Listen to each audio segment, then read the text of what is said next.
40 dolu dolu yıl. Yoktan var etmek yürek ister. Sıradanlığın dışına çıkarak hayallerinin peşinden gidenler, yılmaz savaşçılar, mücadele ederken her şeyini ortaya koyanlar, işini gönülden sevenler, engelleri aşmayı alışkanlık yapanlar, faydalı bir eser yaratmaya çalışanlar, olmazı olur yapanlar. Doğusan'ın öyküsü işte böyle bir öykü. Trabzon'dan yola çıkan ama sınır tanımadan araştıran, doğruyu bulmaya azimli bir insan. 1950'li yıllarda Türkiye'nin eksiklerinden birini tespit ederek çıkılan bir yol. Öyle kolay ve sıradan bir yol değil bu. Azim ve kararlılık isteyen uzun bir süreç. Türkiye'nin ilk ameliyat ipliği böyle girişimciler tarafından üretildi.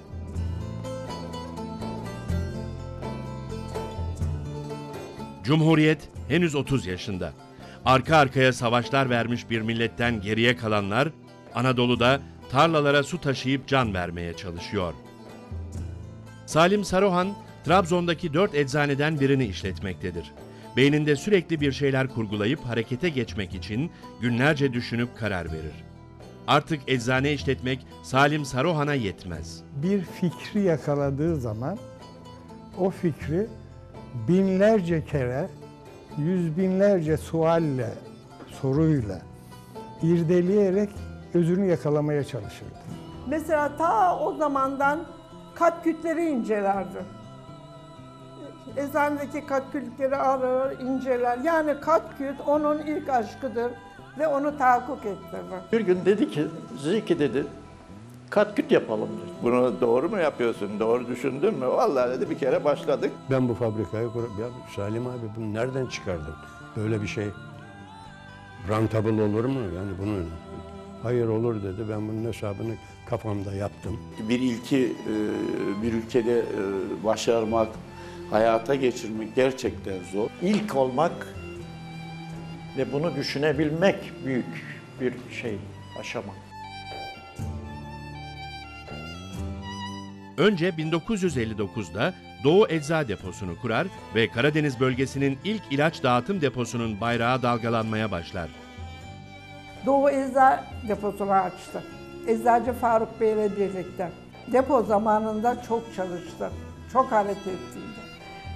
Bir gün karada, bir gün denizde, bir gün havada. Devamlı hareket halindeydi. Şifa dağıtmak, yardım etmek iyi ama bizim üretmemiz lazım.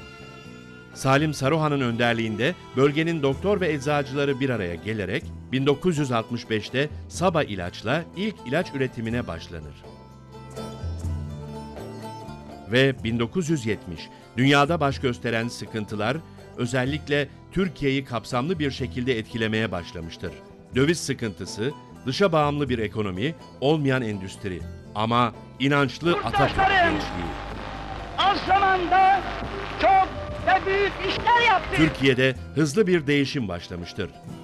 Bir yandan Sezen Cumhur Önallar, Berkantlar, pop müziğinin kıvılcımlarıyla buluşurken, Orhan Gencebay henüz batsın bu dünya dememişti. Yazmıştı türküsünü 7 yaşında çiçekten 2 gözümü kaybettim diyen Aşık Veysel. Uzunca bir yoldayım, gidiyorum gündüz gece. Türkiye ilk otomobilini üretir.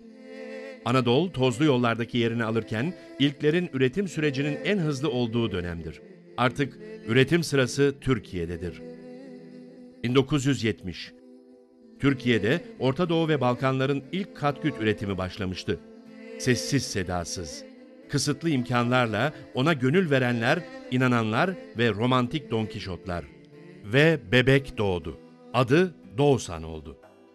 Salim abi dedim, böyle böyle Doğu Ecza Deposu sanayiye girdi, Doğusan markası dedim. İlk zamanlarda tabii çok büyük zorluklar çektik. Niçin fabrikayı şehir içinde kurmuyoruz? Ya Salim Bey orada niye kuruyoruz dedim. Deyince bana dedi ki, Ahmet Bey dedi, o köydeki hanımları dedi çalıştırmak istiyorum dedi. Onlara orada dedi hizmet vermek istiyorum dedi. Türkiye'de olmayan bir işi, yeni bir teknolojiyi, yeni bir ihtiyacı karşılayacak bir kurumdu bu kurulan fabrika. Türkiye'de hakim, egemen olmuş firmalar, piyasaya egemen olmuş firmalar. Bunlara karşı böyle bir fabrika kursan, ondan sonra da ve müthiş bir inat, müthiş bir direnç. Hayretle baktığı ama bilahare hayranlık duyduğu bu Doğusan olayını gerçekleştirdi. Ve o zamanın teknolojisi, şartları neyse onun en iyisiyle çalışmaya başladı fabrika. Şimdi birçok katküt fabrikası açılmış olmasına rağmen ilk olmanın gururunu ve avantajını yaşadığımıza inanıyorum.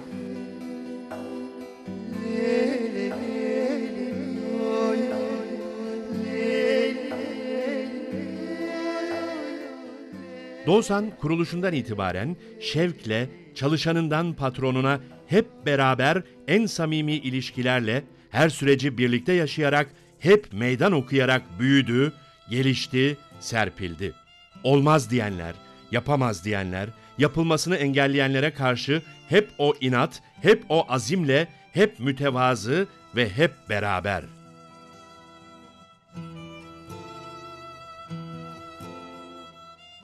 Hepsi çok iyi davrandı. Ailemden de daha iyi davrandı. Bir aile havası yaşadık burada, işçi havası yaşamadık. Öyle çalışırdık yani, azimli, zevkle. Çok güzel bir çalışmamız geçti o zamanların devrinde. Şöyle diyorum, bu fabrika olmasa biz ne yapardık? Yani Doğusan ilk önce bizi kurtarmış.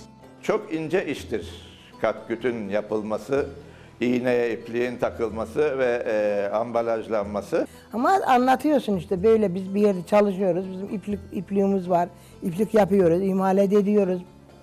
Yani en sonunda hayat kurtarıyoruz yani. Yani ben burada kendimi bir çalışan gibi değil, kendi yerim, kendi işim gibi. Her zaman bir aile havası içerisinde, samimi bir ortamda çalıştık. Kendi işimiz gibi sahiplendik. Ve burada olmaktan, bu ailenin bir ferdi olmaktan da çok memnunuz.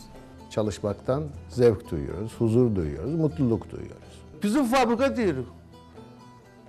Bizim fabrika diyorum. Fabrika bizim mi? Benim mi? Yok. Ama bizim fabrika. Türkiye markasına sahip çıkıyor, seviyor, destekliyor.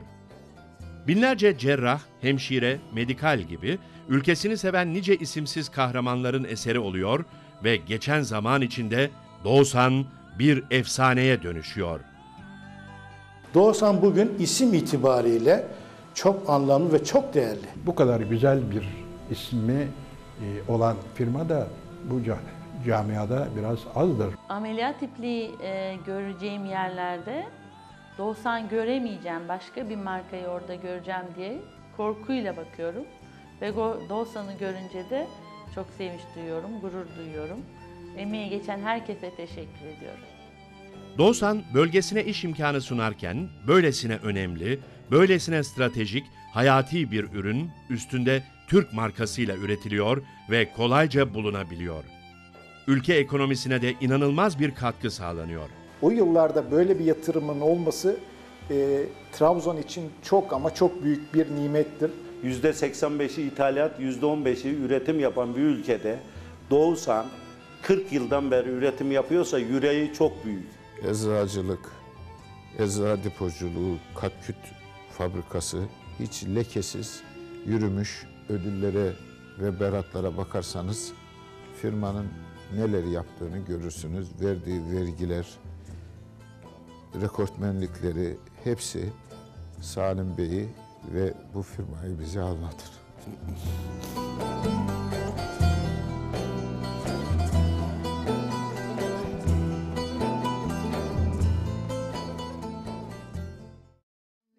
O zamana kadar yalnızca ithal edilen cerrahi iplikler tekel olmaktan çıkıyor.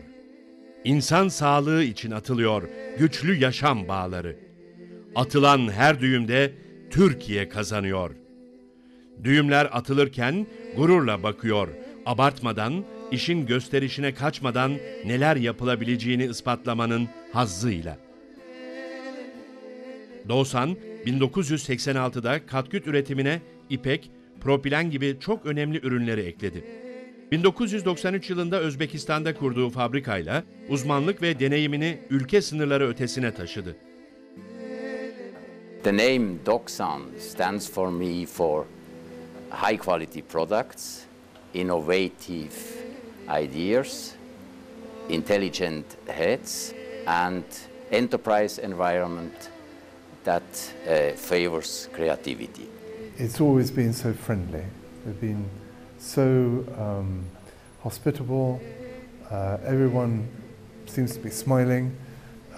Up in Trabzon, also everybody seems to enjoy their work and do a very good business. When I say a good business, honest, straightforward, good quality. 2006'da ise yeni bir dönem başlatarak sentetik emilebilir sütürlerle gelişimine devam etti. Bugün kaliteli ürünlerle tüm sağlık çalışanlarının hizmetinde. Doksan 1970'li yıllarda cerrahi dikiş materyalinde yurt dışına bağımlılığımızı ilk defa kıran yerli firma olarak bizim için bir övünç vesilesidir. 40 yılı tamamlamış, güvenilir, kabul edilebilir ve sürdürülebilir başarıyla pazarda yerini almış durumda. Hocam o katküt dikişe baktı. Bu nasıl oluyor? Umulmadık bir memlekette, umulmadık bir fabrikayla karşı karşıyayız. Şu dikişin güzelliğine bakınız. Elinle koparma hareketleri yaptı, böyle sağlamlığını kontrol etti. Vallahi benim orada gözlerim yaşardı. Kaliteyle birlikte ucuzluk olunca tercihimiz için yeterli bir sebep oluşuyor. Hani derler ya, bir kelime söyleyeyim, ilk aklıma geleni söyle, öyle bir oyun vardır. Doksan dedikleri zaman ilk aklıma gelen kelime üretim. Şunu geliştirebilir miyiz dediğimizde bunu son derece yüksek ciddiyetle karşılayıp yine çok kısa sürelerde o ürünü geliştirip farklı formlarda tekrar bizim kullanımımız için, denememiz için getirmeleri benim unutamayacağım anlarım arasında. Bugün artık dünyadaki birçok iğne ipliğin satıldığı büyük bir pazarda Doksan Türkiye için vazgeçilmez bir yer elde etmiştir. Doksan'ın 40 yılda geldiği nokta, özellikle kalp cerrahisinde dikiş ve sutur ürünlerinde bize verdiği hizmet ve o hizmetteki ürünlerdeki kalite ve onların sonuçları, hastalardaki sonuçları oldukça memnuniyet verici. Yaşayamayanlar bilmez. Bugünküler belki eksikliğini hissetmedikleri için Doksan'ın kendilerinin sunduğu nimetin farkında olamayabilirler. Ama biz o kıtlık dönemlerini gördük ve yaşadık. İpliklerin 1 santiminin bile ne kadar kıymet arz ettiği dönemleri yaşadık. Onun için onları da eğer hatırlarsak Doksan'ın katkılarının çok büyük olduğunu rahatlıkla söyleyebiliriz. Doksan, hele şimdi geriye dönüp baktığımda gelişen, sanayileşen, kendi kendine yeter hale gelen Türkiye'deki önemli niş bir yapı taşıdır. Sıra dışı ve Türkiye'ye çok ciddi bir artı değer kazandıran bir faaliyeti olduğunu düşünüyorum. Bir Doksan ipliği aldığım zaman çok daha farklı bir dikiş koyduğumu düşünüyorum. Arkadaşlarıma hep işte bak bunlar Doksan iplikleri, bak işte acilde dikiş yaparken bir şeyler yapar, işte bunlar bizim Trabzon havası var bunun içinde diye konuşuyordum. Büyük bir keyifle, büyük bir gururla, yani herhalde fabrikayı ben kursam ancak bu kadar gururlu olurdum. Biz 6.0 ve 7.0 gibi çok daha ince dikişleri kullanıyoruz. Gerçekten bu konuda güvenle, rahatlıkla, keyifle kullanıyoruz. 6 yıldır, hatta 8 yıldır bilimsel düzeyde gösterdikleri destek. Şöyle ki, artık biz gerek Türk Kalp Damar Cerrahisi kongrelerinde, gerek Ulusal Vasküler Cerrahi kongrelerinde net olarak şunu biliyoruz. Herhangi bir yerde bilimsel bir şey varsa Doksan mutlaka arkamızda. Herkes iplik satıyor, herkes bir şeyler yapıyor Türkiye'de. Ama onların en önemli özelliği Türkiye'de bilime gerçekten çok büyük bir özveriyle, bu ekonomik krizde, bu ekonomik zorluklarda çok büyük bir özveriyle destek veriyorlar. Bundan dolayı ben Doksan'ı tebrik ediyorum. Onlara camiamız adına teşekkür ediyorum. Doksan, ilkelerine ve global kalite standartlarına sıkı sıkıya bağlı. İnsan sağlığı, ülke ekonomisi için çalışıyor olmanın bilinciyle etik değerlerinden asla ödün vermeden, müşteri odaklı hizmet anlayışı, en iyi kaliteyi en uygun koşullarda sunan özenli fiyat politikası ve güçlü ekip ruhuyla geleceğe güvenle bakıyor ve yepyeni hedeflere koşuyor. Doğsan, dünya markası olma yolundaki azmini gerçekleştirmek için iç pazardaki imajını dış pazarlara da taşıyor.